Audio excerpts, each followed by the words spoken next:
The air in Margaret's opulent dining room was thick with the scent of roasted duck and condescension. Liam felt it pressing down on him, a familiar weight he had learned to carry over the decade of his marriage to Chloe. He sat silently, his large, calloused hands resting awkwardly on the starched white tablecloth, a stark contrast to the polished silver and delicate crystal that surrounded them. "Another triumph, Mother," David, Chloe's brother, announced, raising his wine glass. His smile was a predatory flash of white in his tanned, manicured face. "The Henderson project is officially greenlit. We break ground in 3 months." Margaret, a woman who seemed to be constructed entirely of sharp angles and expensive jewelry, beamed at her son. "Of course it is, darling. Success is in your blood. You are a builder of empires." Her eyes, cold and calculating, flickered over to Liam. "Some people build empires. Others, I suppose, build bookshelves." A ripple of polite, cruel laughter went around the table. Liam's jaw tightened, but he didn't respond. He had built many things in his life, beautiful, sturdy things made of oak and maple and cherry. He had built the very dining table they were sitting at, a gift for his mother-in-law that she now used as a stage for his humiliation. Chloe, his wife, shifted uncomfortably beside him. She didn't defend him, she never did. Instead, she placed a delicate hand on his arm, a silent plea for him to endure it, to not make a scene. Her touch, once a comfort, now felt like a chain. "It's a respectable trade, of course," Margaret continued, her voice dripping with false magnanimity. "For some. But Chloe, darling, you were meant for so much more than rustic charm." The words were a direct hit, and Liam felt them land with a dull thud in his chest. That was how they saw him. A quaint, temporary fixture in Chloe's life, a piece of rustic furniture she had picked up on a whim and would soon discard. Later that night, the argument he had been dreading finally erupted. The carefully constructed silence of their car ride home shattered the moment they stepped into the house he had inherited from his grandfather. "I can't do this anymore, Liam," Chloe said, her voice sharp and brittle. She stood in the center of the living room, a space filled with furniture he had lovingly crafted, and looked at him as if he were a stranger. "Do what? Sit through another one of your mother's dinner parties?" he asked, his own voice low and rough with suppressed anger. "This, all of this." She gestured around them, at the warm wood, the comfortable, unpretentious life he had provided. "This isn't the life I wanted. My family, they're right. I've been playing house. I've settled." The word settled hung in the air between them, ugly and final. It was the culmination of 1,000 small insults, 1,000,000 moments of being made to feel inadequate. "So that's it?" he asked, his heart feeling like a cold stone in his stomach. 10 years and you're just done?" "I want a divorce," she said, the words coming out in a cold, rehearsed rush. "I've spoken to a lawyer. It's better this way. A clean break." A clean break, as if a decade of shared life could be wiped away like a smudge on a window. The days that followed were a blur of numb disbelief and crushing heartache. Chloe's lawyer was aggressive, a carbon copy of David in a more expensive suit. They laid out the terms, which were less of a negotiation and more of a decree. Chloe wanted the house. The beautiful farmhouse his grandfather had built, the place where Liam had grown up, the only home he had ever known. She claimed it was fair compensation for the years she had invested in their marriage. "And what about me?" Liam had asked, his voice barely a whisper in the sterile legal office. Chloe's lawyer smirked. "My client is feeling generous. She is willing to let you keep the old barn out back. And of course, your tools." The barn. It was a dilapidated structure, its red paint peeling, its roof sagging in the middle like a tired old horse. It was filled with old lumber, forgotten projects, and the ghosts of his grandfather's memories. To them, it was worthless, an insult disguised as a concession. "The land it sits on is zoned agricultural, practically useless," David had chimed in during a particularly nasty phone call, his voice full of glee. "You can't even build on it. Good luck with your bookshelves, Liam. Maybe you can live in one of them." He felt a profound sense of helplessness. They had all the power, all the lawyers, all the cruel, confident energy in the world. He was just a carpenter, a man who knew how to join wood, not how to fight battles of paper and greed. So he agreed. He signed the papers that signed away his home, his history, his heart. The day he moved his things into the barn was the lowest point of his life. He watched from the dusty doorway as Chloe and her new boyfriend, a slick financier David had introduced her to, directed movers carrying his furniture out of the house. His furniture? Chloe saw him standing there. She walked over, her expression a mixture of pity and impatience. She pressed an envelope into his hand. "Here," she said, $1,000 for a deposit on a new place or something. Don't say I never gave you anything." She threw the money at him like a bone to a dog. It was a final, devastating act of cruelty designed to strip him of the last vestiges of his dignity. He watched her walk away, her laughter echoing back as she joined her new life, leaving him in the ruins of their old one. He didn't look in the envelope. He just let it fall to the dusty floor of the barn. He sank onto an old wooden crate, the smell of sawdust and decay filling his lungs, and felt the full, crushing weight of his defeat settle over him. He had lost everything: his wife, his home, his past, and his future. All he had left was this worthless, broken-down barn. The first few weeks were a hollow existence.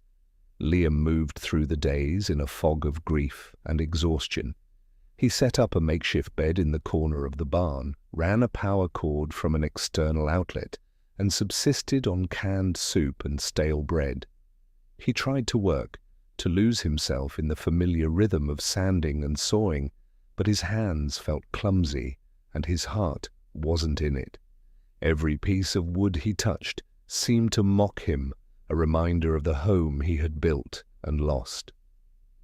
The barn itself was a constant, oppressive symbol of his failure. Rainwater dripped through the leaky roof, forming muddy puddles on the concrete floor. The wind whistled through the gaps in the siding, a mournful sound that echoed the emptiness inside him. It was cold, damp, and lonely. He spent his evenings sorting through the detritus of his grandfather's life, a task he had put off for years. Old tools, rusted and forgotten, stacks of yellowed newspapers, half-finished projects covered in a thick layer of dust. It was during this melancholy excavation that he found it. Tucked away in a dark corner of the loft beneath a stiff canvas tarp was an old metal footlocker. It was heavy, sealed with a rusty padlock he didn't have the key for. He remembered his grandfather, a quiet, thoughtful man with eyes that saw more than he ever said. "Everything has a purpose, Liam," he used to say, running a hand over a piece of raw timber. "You just have to find it." For days the footlocker sat there, a silent, mysterious object in the gloom. Liam ignored it, seeing it as just another piece of the past he couldn't bear to face. It represented a time when his life was whole, when this property was a place of happiness, not a monument to his heartbreak. Chloe and her family made sure he never forgot his place. David would occasionally drive past the barn, slowing his luxury sedan to a crawl, a smug grin on his face as he surveyed Liam's pathetic new reality. Once, Margaret had even stopped, rolling down her window to tell him he was an eyesore and that he was bringing down the property value of the main house. Her house now, she reminded him. They were so confident in their victory, so sure of his complete and utter defeat. They saw him as a broken man living in a ruin, a harmless ghost haunting the edges of their perfect new life. Their overconfidence was a constant, grinding salt in his wounds. They believed they had taken everything of value, leaving him with nothing but scraps. One particularly cold and miserable night, as rain hammered against the barn's tin roof like 1,000 tiny fists, Liam felt a profound shift inside him. The grief, which had been a dull, constant ache, began to curdle into a slow, burning anger. He was tired of being a victim. He was tired of their scorn. He looked over at the footlocker. Suddenly he needed to know what was inside. It was a tangible piece of his grandfather, a link to a man who had never made him feel small or worthless. He grabbed a crowbar and a hammer. The old padlock was stubborn, but with a final, furious wrench, the metal shrieked and snapped. The lid creaked open like an old church door. The inside smelled of dust and time. It was filled not with tools or keepsakes, but with paper, stacks and stacks of neatly organized documents, bound with twine. There were thick vellum deeds, detailed land surveys covered in precise, spidery handwriting, and corporate registration papers for a series of oddly named companies. At the very top of the pile was a thick, sealed manila envelope. On the front, in his grandfather's familiar script, were 2 words: "For Liam." His hands trembled as he tore it open. Inside was a letter written on heavy cream-colored stationery. "My dearest Liam," it began, "if you are reading this, it means I am gone and you are likely facing a time of trouble. I have always known your heart is too good for this world, and that there are those who would take advantage of your gentle nature. I have spent many years ensuring that you will always be protected, even when I am no longer here to do it myself."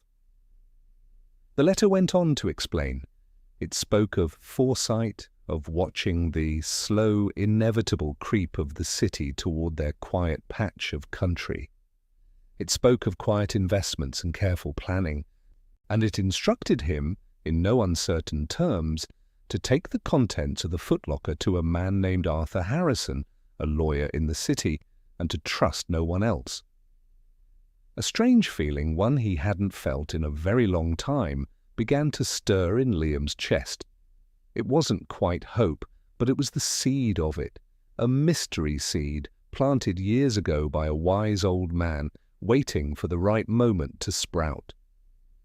The next morning, Liam packed the footlocker into his old pickup truck. He felt a sense of purpose he hadn't experienced since Chloe had uttered the word divorce. This was a journey he had to make. For the first time in months, he wasn't just reacting to the cruelty of others. He was taking a step of his own. He drove past the main house without a glance. He didn't care about the new landscaping Chloe had installed, or the expensive car parked in the driveway. His focus was on the city skyline rising in the distance, and on a name, Arthur Harrison. The law office of Harrison and Sons was in a tall, old building made of stone and glass. It was a world away from the sawdust and wood shavings of Liam's life. He felt out of place in his worn jeans and work boots as he carried the heavy footlocker through the marble-floored lobby. Mr. Harrison was an elderly man with kind eyes that crinkled at the corners and a mind that was still as sharp as a freshly honed chisel. He remembered Liam's grandfather well. "Henry was a brilliant man," Mr. Harrison said, his voice warm with memory. He saw the world not just for what it was, but for what it would become. He played the long game. Liam explained his situation. He told the lawyer about the divorce, about Chloe taking the house, and about being left with what everyone called the worthless barn. He spoke of his family's scorn and his own despair. Mr. Harrison listened patiently, his fingers steepled under his chin. When Liam finished, the old lawyer simply nodded and said, "Let's see what your grandfather left for you." For the next several hours, they spread the documents from the footlocker across a massive mahogany conference table. The deeds, the surveys, the corporate charters, it was a complex and intricate puzzle. As Mr. Harrison examined the papers, a slow smile spread across his face. He would occasionally let out a low whistle or a soft chuckle. Liam watched, his confusion mounting, a knot of nervous anticipation tightening in his gut. Finally, the lawyer leaned back in his leather chair and looked at Liam, his eyes twinkling with a profound and startling revelation. "Liam," he began, his voice filled with a gravity that made the hair on Liam's arms stand up. "Your ex-wife, her brother, her mother, they have made a colossal, life-altering mistake." Mr. Harrison stood and walked over to a large framed map of the county that hung on his wall. He picked up a red marker. "This is your property as everyone understands it," he said, drawing a small square. "The main house on its 5-acre plot and the barn on its adjacent 1-acre plot, correct?" Liam nodded. "That is what the public records show. It's what any quick cursory search would reveal," Mr. Harrison continued. "But your grandfather, Liam, was anything but cursory." He then began to draw more lines on the map, connecting dots and circling vast swathes of land surrounding the small square he had first drawn. The red lines spread out like a spider's web, consuming parcel after parcel of what Liam had always assumed was undeveloped woodland and old farmland owned by faceless corporations. "Over 30 years, the lawyer explained, your grandfather used a series of shell corporations, the ones detailed in these papers, to quietly purchase all the surrounding land. He bought it piece by piece, often for pennies on the dollar, from people who just wanted to get rid of it." He tapped the map with the marker right on the tiny square that represented the barn. "The house Chloe took, it's a 5-acre island, legally separate, valued at maybe $500,000, generous given its location." Then his marker moved to the 1-acre plot beneath the barn. "This," he said, his voice dropping to an almost reverential whisper, "this is not just a 1-acre plot of agricultural land, Liam. This is the keystone, the linchpin. The original deed for this small piece of land contains clauses, brilliantly drafted by your grandfather, that grant it controlling interest and access rights over every single parcel he purchased." Mr. Harrison capped the marker and turned to face Liam, whose mind was reeling, struggling to comprehend the scale of what he was being told. "The barn isn't sitting on 1 acre of worthless land," the lawyer declared, a triumphant gleam in his eye. "The barn is the legal heart of a contiguous 200-acre tract of prime, undeveloped real estate. Land that your brother-in-law's company, among others, has been desperately trying to acquire for the better part of 5 years. Liam sank into a chair, his legs suddenly weak. He couldn't speak. "The divorce agreement," Mr. Harrison continued, picking up a copy of the document Liam had signed in defeat. "It's ironclad. She specified the main house and its 5-acre plot. You were granted the barn and its 1-acre plot. She and her family of so-called experts legally signed over the keys to the entire kingdom." He paused, letting the weight of the information settle.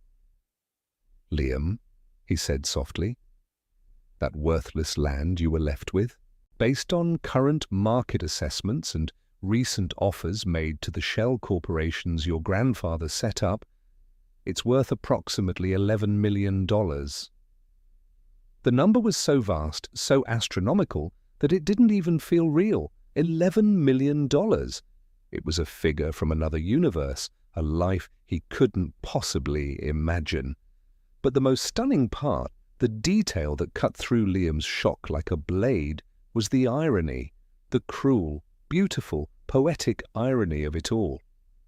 David, Liam breathed, the name tasting like ash in his mouth. His Henderson project is completely dependent on acquiring this land, Mr. Harrison finished for him. Without it, his development is dead in the water. He has been sending offers to my firm as the registered agent for these corporations for years. We, following your grandfather's instructions, have been politely declining. For years, David had been mocking the humble carpenter, never knowing that the man he looked down on held the fate of his entire empire in his calloused hands. Chloe had discarded him for a wealthier life, never dreaming that she had thrown away a fortune to keep the pocket change. It was all there, the years of humiliation, the condescension, the final, brutal act of leaving him in the worthless barn.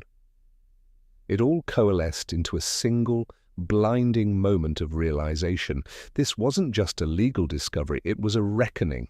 A slow, cold fury began to replace the shock. It was a focused, clarifying anger that burned away the last remnants of his grief. He looked at Mr. Harrison, his expression hardening, the soft, patient victim disappearing, replaced by someone else entirely. "They think I'm broken," Liam said, his voice steady and low. "They think I'm living in squalor, defeated. I want them to keep thinking that." Mr. Harrison nodded, a look of profound respect in his eyes. "What do you want to do, Liam?"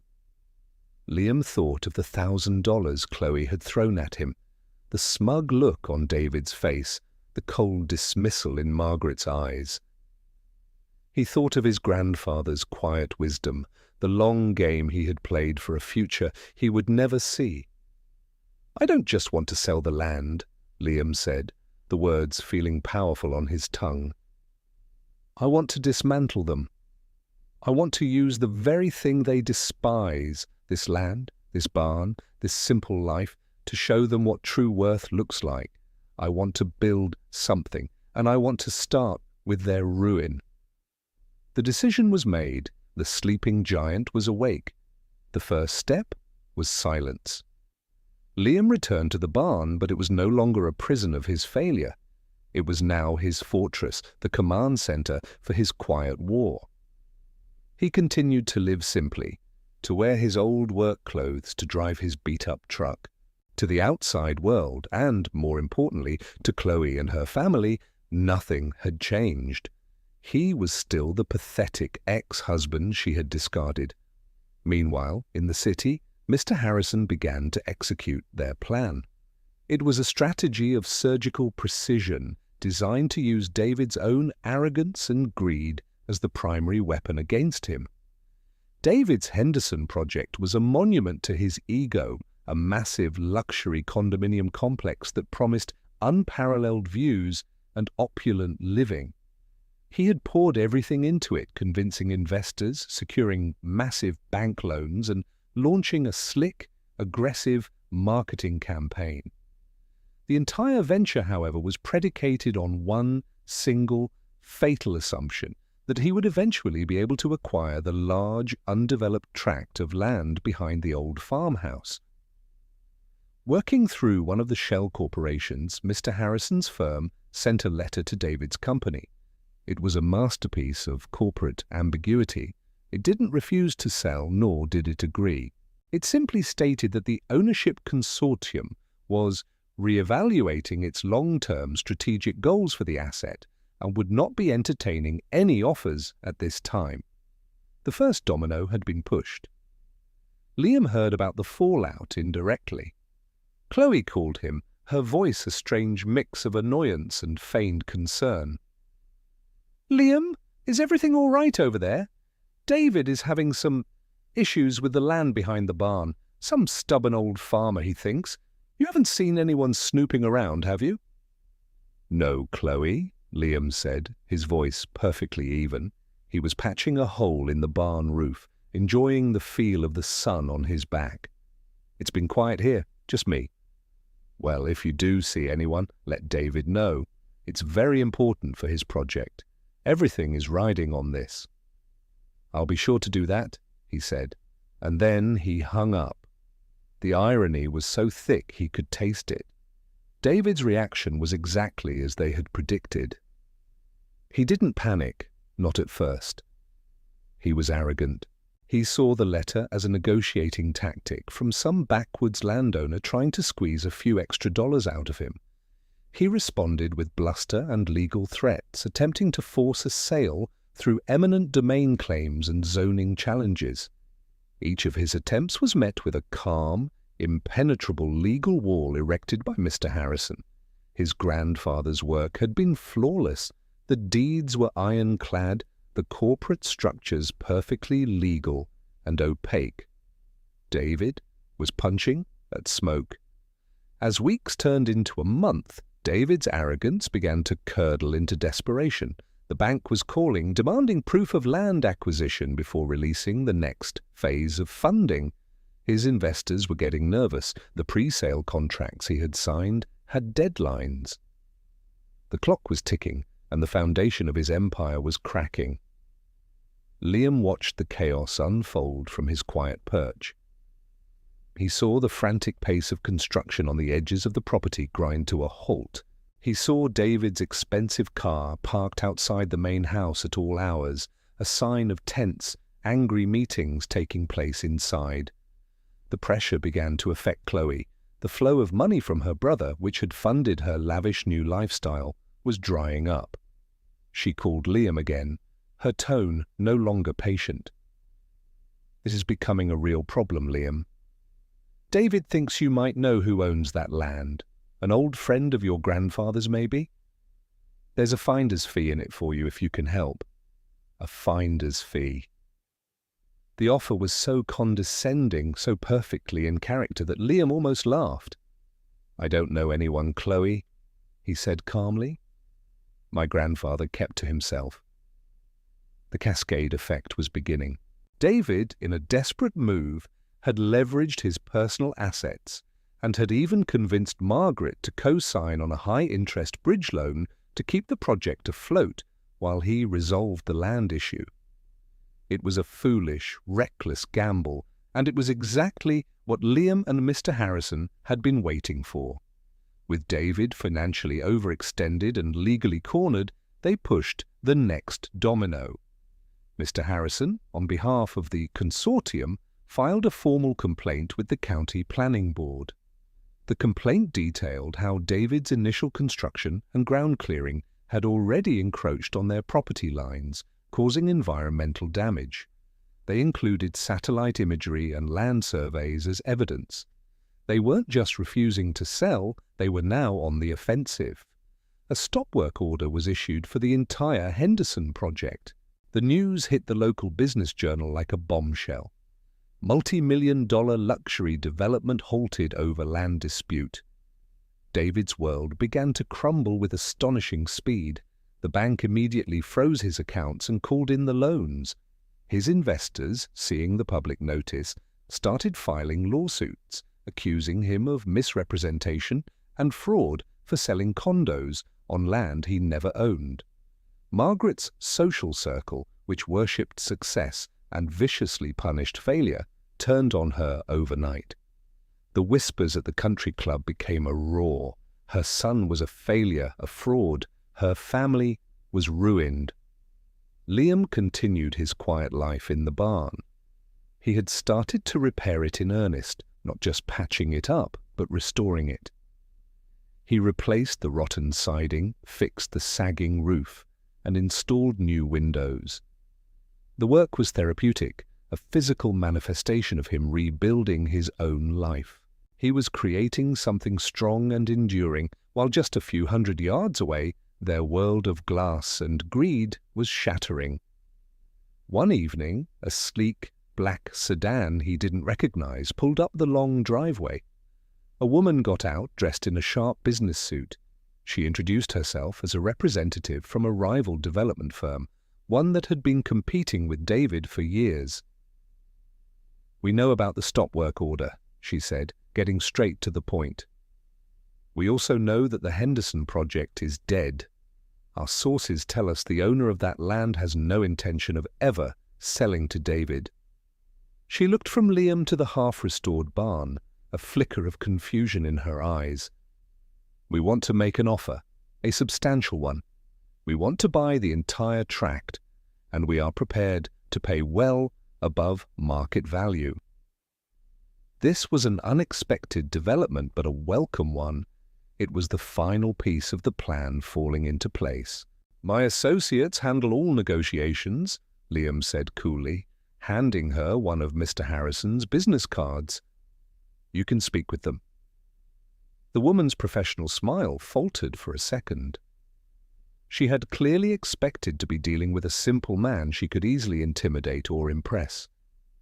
She hadn't expected this quiet, confident carpenter standing before her. She took the card, nodded, and left. The final confrontation was now inevitable. The news that a rival developer was in talks to buy the land sent David into a complete tailspin. He, Chloe, and Margaret must have realized that their only hope, their last desperate chance, was to appeal directly to the mysterious owner. Mr. Harrison arranged the meeting. He told David's lawyer that the owner of the land had agreed to a single, final meeting to discuss a potential resolution. The location was a neutral one, the conference room at Harrison & Sons. The day of the meeting, Liam put on a new shirt and a clean pair of jeans. He didn't dress in a suit. He wanted them to see him exactly as he was, as the man they had so casually destroyed. He was seated at the head of the long mahogany table when they walked in. The look on their faces was a spectacle of pure, unadulterated shock. David stopped dead in his tracks, his face draining of all colour. Margaret let out a small, strangled gasp, her hand flying to her chest, and Chloe, she just stared, her mouth slightly agape, her eyes wide with a dawning, horrified understanding. The pieces were clicking into place in her mind, forming a picture of a betrayal so complete, so perfectly executed, that it defied belief. For a long moment, the only sound in the room was the ticking of a grandfather clock in the corner. "Liam?" Chloe finally whispered, the name a question, an accusation, and a plea all at once. "What is this? What are you doing here?" Liam looked at her, at all of them, and for the first time he felt no pain, no anger, no lingering love. He felt only a vast, calm emptiness, the quiet that comes after a storm. He leaned forward, placing his calloused hands on the polished table, the same hands they had mocked for a decade. "You spent 10 years treating me like I was worthless," he began, his voice quiet but carrying to every corner of the room. "You laughed at my job, you scorned my home, you saw me as a simple man, a piece of rustic furniture to be discarded when you grew tired of it." He looked directly at Chloe. "You took my house, my history, and you left me with what you called a worthless barn. You threw $1,000 at me for a new life, a final insult to make sure I knew my place." His gaze shifted to David, who was now pale and trembling. "You called me a handyman while you were building your empire. You schemed to get your hands on this land, never once imagining that the man you looked down on, the man you considered less than nothing, was the one person on earth who held your entire future in his hands." He let the words hang in the air, each one a hammer blow against the fragile facade of their superiority. "But what you didn't know," he continued, his voice rising with a cold, righteous power, "is that my grandfather was a wiser man than all of you combined. He knew that true value isn't in flashy cars or expensive parties. It's in foresight, in patience, in protecting what you love." He stood up and walked to the large county map on the wall, the same map Mr. Harrison had shown him. It was now covered in annotations, legal notes, and the bright red outline of his property. "This," he said, sweeping his hand across the 200 acres, "is not just land. It's a legacy, and you, in your greed and your arrogance, you handed it to me. You signed the papers, signed the You made it all perfectly, legally mine." The breakdown was immediate and spectacular. David lunged forward, his face contorted in a mask of rage and disbelief. "You can't do this! I'm ruined! You did this to me!" he screamed, his voice cracking.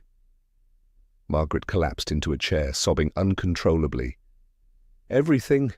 It's all gone. Our name. Our standing." Her words dissolved into incoherent wails. Chloe was the last to break. She just stood there, tears streaming down her face, the full weight of her catastrophic miscalculation crashing down on her. The life of luxury she had divorced him for was a fantasy, while the simple man she had thrown away held a fortune. "Liam, please," she begged, her voice thick with desperation. "We can fix this. I made a mistake, a terrible mistake. I still love you." Liam looked at her, at the woman he had once cherished above all else, and he felt nothing but a profound and final pity. "No, Chloe," he said, his voice soft but unyielding. "You didn't love me. You loved the idea of me until your mother and brother convinced you to love the idea of money more. Your mistake wasn't leaving me. It was in never seeing me at all." He turned his back on them and walked toward the door. Mr. Harrison stepped forward to handle the aftermath. "My client has accepted a preliminary offer of $12 million from a rival development firm," the lawyer announced to the ruined family. "He has also instructed me to file a civil suit against Mr. David for damages related to property encroachment and to cooperate fully with any federal investigations into his fraudulent investor claims. As for the main house, a lien will be placed against it to cover these initial legal fees." Liam didn't stay to watch the rest. He walked out of the office, out of the stone and glass building, and into the clean, fresh air. He had not shouted, he had not gloated. He had simply held up a mirror, and they had shattered at the sight of their own reflection. The final act was complete. He was free. The epilogue of their lives was written in court documents and bankruptcy filings. David's company collapsed in a storm of lawsuits. He was found guilty of fraud and sentenced to 5 years in prison. The Henderson Project, his monument to ego, was torn down before it was ever built. Margaret, forced to sell her mansion to cover her son's legal debts and the loans she had co-signed, became a social ghost. She faded into an obscurity that for her was a fate worse than death. Chloe lost the house. The lien Liam had placed on it was the first of many. Overwhelmed by debt, she was forced into a foreclosure. The last Liam heard, she was living in a small apartment, working a retail job, the lavish life she had craved turning to dust in her hands. Liam's life, however, had just begun. He sold the land, but he kept the 1 acre with the barn. It was his anchor, his reminder of who he was and where he came from. The money, the staggering sum of $12 million, did not change him. It only amplified the man he had always been. He didn't buy a mansion or a fleet of sports cars. Instead, he established the Henry Walker Foundation, named after his grandfather. Its mission was to provide scholarships and apprenticeships for young people who wanted to learn traditional crafts, carpentry, masonry, metalworking. He wanted to give them the sense of purpose and dignity that comes from creating something real and lasting with your own hands. He transformed the old barn not into a bachelor pad, but into the foundation's main workshop. It was a beautiful space, filled with light and the scent of fresh-cut wood. The best tools, the best materials, all available to students who had the passion but not the means. It was there, while reviewing blueprints for a new training center, that he met Sarah. She was the architect he had hired, a woman with a quick smile, a brilliant mind, and eyes that saw the beauty in the grain of a piece of wood. She didn't see a millionaire, She saw a carpenter, a man who loved his work, a man with a good and generous heart. Their love story was quiet and sturdy, built on a foundation of mutual respect and shared dreams, not on status or wealth. It was real. One sunny afternoon, Liam stood with Sarah on the small porch he had added to the front of the restored barn. They looked out over the rolling hills, the same view he had seen his entire life. But now it looked different. It looked like peace. It looked like a future. He had learned a hard lesson, one that had been forged in the crucible of betrayal and humiliation. True wealth isn't measured in dollars or acres, but in character. True power lies not in what you can take from others, but in what you can build. And he was, and always would be, a builder. He had lost a house, but in the end he had built a life, a legacy, and a home. And it was more beautiful than anything he could have ever imagined.